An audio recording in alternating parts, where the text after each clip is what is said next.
It just did a Rockford turn. It did a really good Rockford turn. That's how I'm getting out of every parking situation now.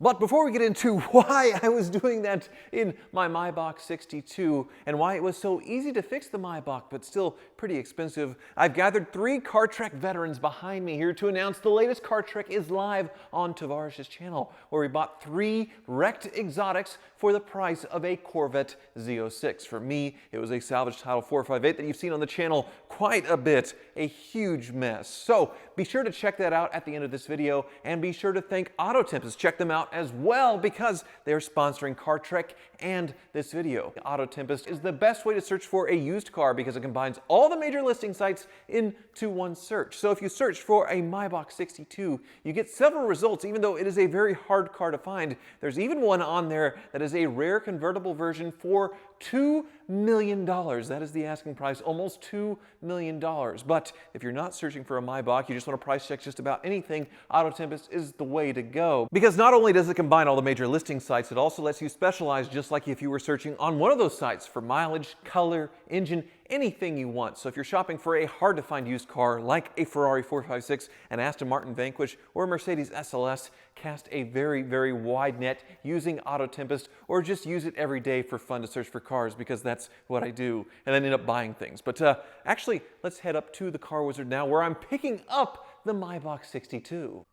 Welcome to Hoovie's Garage, the dumbest automotive channel in all of YouTube, and this is my 2004 Mercedes Maybach 62 with the long wheelbase, the partition, the fancy roof. Originally, the MSRP over $500,000, but I bought it at auction with over 100,000 miles on it for only 40 grand or $44,000 with fees, and it did have some problems, but apparently I got very, very lucky when it came to the issues of the noisy engine and a few broken items inside. The Car Wizard has sorted this car entirely and has a bill ready for me. So this car is actually ready for active duty, for daily driving, and I am so excited to use a Maybach 62 every day. But as usual with the Car Wizard, there is a bill to pay, so well, let's see what the Wizard did and how much it's going to be. Oh, this beautiful sumptuous Maybach, and there's the beautiful sumptuous Wizard. Yes. So I got really lucky, huh? You did, but this is definitely an ominous warning for you. Here I'm holding a pair here. Okay. And I add this here. Yes? That's $1,000. Those 3 little things are $1,000 worth of parts. Because they're Maybach parts. These little pulleys are around $250, $300 a piece. This was a couple hundred, $250. There you go. Ah, well, that's good news, and well, that's scary. So these are just little idler pulleys, right? So you can see here, these aren't just your standard pulleys. These aren't on any other model. You can see how wide they are, how many ribs belt that is. Look at the belt. Well, it is a big giant belt, but that is a nice, pretty new looking idler. 2 of them, yep. And thank goodness it's not the $7,000 alternator, obviously. Yeah, $7,000 alternator, $200 or $300 little tiny pulleys. Uh-huh. And here's your sensor we replaced right here. So this was the G-force sensor? Acceleration sensor. Okay. There, yeah. All right, which is right on the shock. So there's one. Yeah, there's one over here. Yep. So that had failed. It wasn't working. It looks like it was the easiest thing to replace ever, huh? Yeah, it was very easy to replace. So how much was that? Around $250. $250, which that's not a Maybach part, is it? That's just Mercedes being. Yeah, it's just a Mercedes part. Okay. We had to go to we went to the dealer. That's probably why these prices are a little high. But right. I wanted to get the correct parts for this car. So I obviously dodged a bullet, but you're telling me get ready, huh? Get ready. Well, these things are so well built that maybe I'll have some reliability for a little bit. It is over 100,000 miles though on this V12, but it does look very tidy otherwise. You serviced it too? Yep, we did an oil change on it. It actually looks very good underneath. All right, well, I am volunteering to go pay the bill. You don't have to chase me down. I'm not gonna try and leave. Let's just go do it, and then I'll be on my way in this amazing thing. Sounds good to me. I won't argue with that. You don't want to jump in front of a Maybach anyway. Yeah. It hurt. It would roll me over pretty bad. Okay, so, well, there's more on here. I guess there were other things. So there's the oil change, accelerator sensor, idler pulley. Oh yes, my daughter broke the door. That's right. Yes. So hardware, that was $125. And then my scroll wheel, that was another thing she broke. I forgot to mention in the last video. The scroll wheel on the remote for the TV, she somehow broke it to where I couldn't work it from the back with the remote. So that was fixable, huh? Yes, we were able to fix it. $75, okay. Freight charge of $11.50? That's for ordering for freight for the dealership. I see, and shop supplies.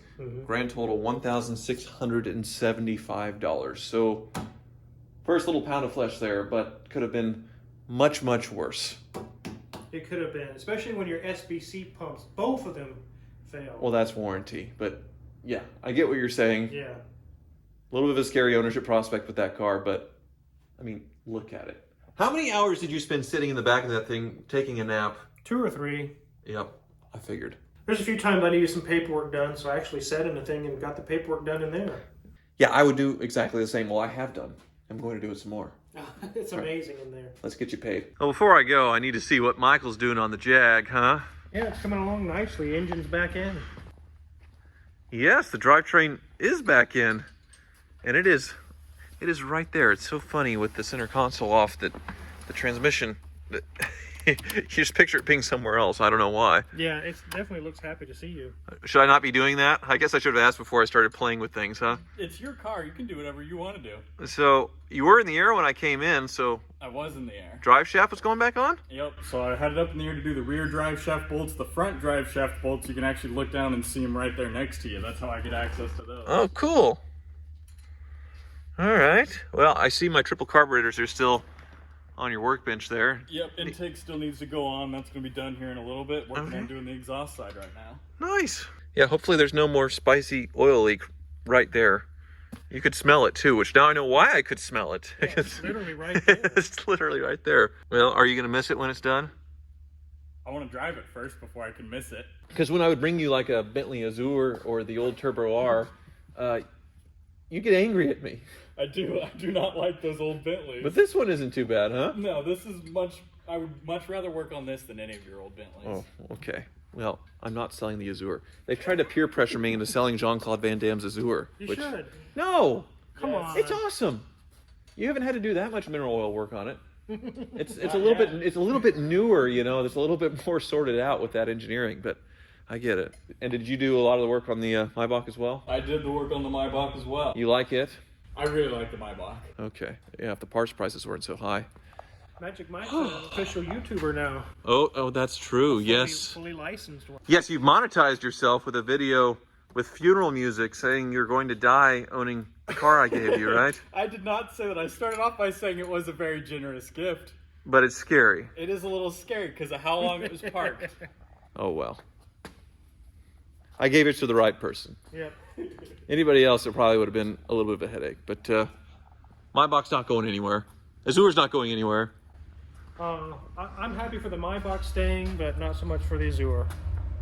Oh, it's good to be back in this thing, and it's so cool to see the progress on the Jaguar E-Type. If you haven't been following, there's 2 videos before this explaining why I bought it and everything wrong with it. Such a cool, amazing project. One of my favorite cars for sure, but this one, well, this one may take the cake. It is so comfortable and so nice, but it does have its limitations. But let's start with the good things about this car. Basically, in the back, I have a mobile rolling office that I have actually done some business back there. Last week, actually, somebody came by to buy a car from me that I sold on Cars and Bids, my 2005 Chevrolet Suburban, and I didn't have a handy spot to do it, so we actually did it back there. Take a look. Well, the first order of business here is to take care of some business. So Steven here bought my Suburban from Cars and Bids.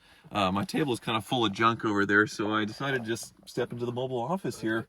It works, doesn't it? Almost speechless. The desks are out, doing their job. I think I drive the Suburban home. Now, you saw we were filming that in my garage, but really I have a mobile office anywhere I want to go. That's the amazing thing about this car. But in my garage is certainly my first downside. I thought I was going to park this thing on the install, the smallest lengthwise, and well, that presented quite a challenge. Pretty much a big butt-puckering moment, which you can see for yourselves. Yes, an ever so slight, well, very tight snag here. So the Maybach is in the 3rd stall, and I had to back it in very, very, very close. I mean, we are kissing the back lawnmower size garage door there. And still, I'm not sure if this is going to go down. We're gonna have to watch it. Jeez. Oh dear God. Squeeze. Oh.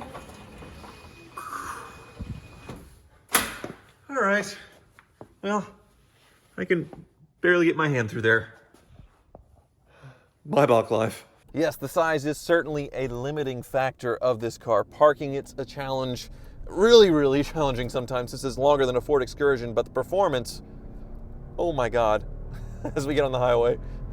550 horsepower V12, just ridiculous rocket ship for a car of this size. And it is a big lady that knows how to dance, so I've been practicing some maneuvers to get this thing out of tight spaces a little more easily.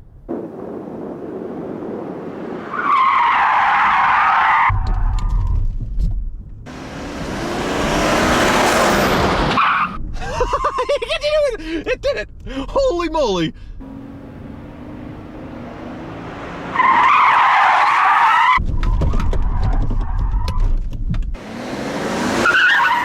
Holy moly!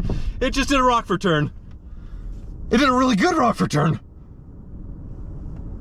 That's how I'm getting out of every parking situation now.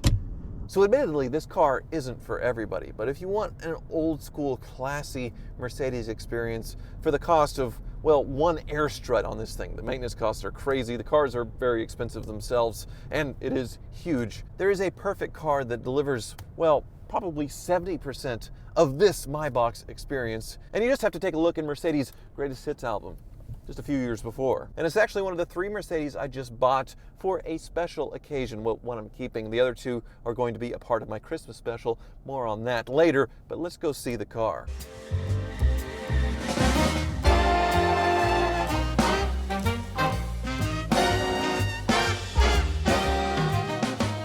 There it is. And this is a very, very long reunion in the making for me right here. It is a 1997 Mercedes S500. And when they were developing this Maybach, this is what ruled the world when it came to luxury sedans, the 140 chassis Mercedes S-Class. It was widely reported that Mercedes spent over $1 billion developing this chassis, and it most certainly shows. It was unheard of at the time, and in later generations, well, the quality took a big dip in favor of technology, and that's the world we live in today. This car, 240,000 miles on it, and I actually saved it from the dead, me and Euro-Asian Bob, almost 10 years ago. Now, admittedly, the S600 would be a better comparison, much closer to the Maybach with its hydraulic suspension and a lot more technology, reclining seats. But this S500 does have a lot, and it has a lot more reliability than the V12. Under the hood, an M119 V8 engine, like I said, 240,000 miles on this thing. The engine and transmission have never been apart, never been rebuilt, although some maintenance. The timing chains have been done, and when I actually bought it, it was ticking and was sold to Euro-Asian Bob, to the salvage yard. This is about 10 years ago, because they were told by the Mercedes dealer that the engine was bad. And that was just because of a top-end ticking noise. And I heard it and immediately knew what it was. Euro-Asian Bob did too. And since I had just hit a coyote or a wolf or a dog in my Toyota Prius, this is when I was working for Freddy's Frozen Custard and Steak Burgers and was traveling a lot, so a 40 mpg Prius to get 50 cents a gallon, that was like a second paycheck at the time. But since that was disabled and getting fixed, I needed a car because I was going to travel for about 3 weeks for a new store opening, and at the time I only had my grandmother's 500 SL, which I wasn't going to subject to a hotel in kind of an iffy area, leave that outside for a couple of weeks. It hasn't left the state in probably 30 years anyway. There was also my old Buick Roadmaster estate wagon, which I didn't want to subject to the harsh winter weather for the exact same reason. So I bought this car and fixed the little oil tubes that had broken their seal, basically not lubing one side of the dual overhead cam and making a ticking noise because the lifters had collapsed. But no real damage was done, just the valve covers off. You put on these little tubes that go from one side to the other, and boom, the engine was quiet. I used it for that purpose. I named this thing Blackbird and put an SR71 plate on the front and drove this thing and absolutely loved it. But then I probably bought some other car and money got tight, so I sold this thing because it was perfectly working and functioning and have regretted it ever since. But now I'm going to give the car away in my Christmas special along with 4 other Mercedes, 5 Mercedes total, in a very fun way. But letting go of this one is going to be very, very hard. When I give you a tour for all the car you get for the money, you will certainly see why. You'll have to excuse the dirt on this one. It just came off the truck from Louisiana, but Blackbird is so nice. This is all the original paint on this thing. You could certainly use a buff and detail, but it's holding up so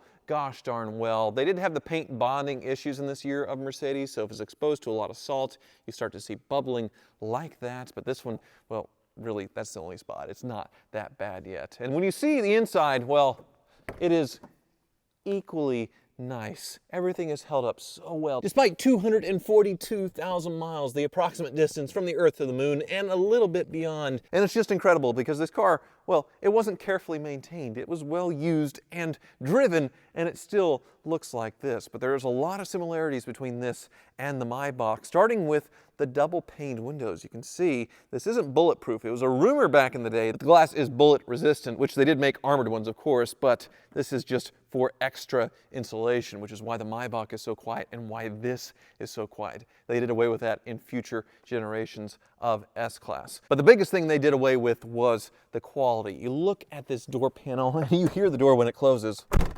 Well, maybe that's not the best example because this window's a little rattly, but it is so substantial feeling, and you can see how thick the door panel is itself. Same with the dashboard. Everything about this, it looks a lot like the Maybach.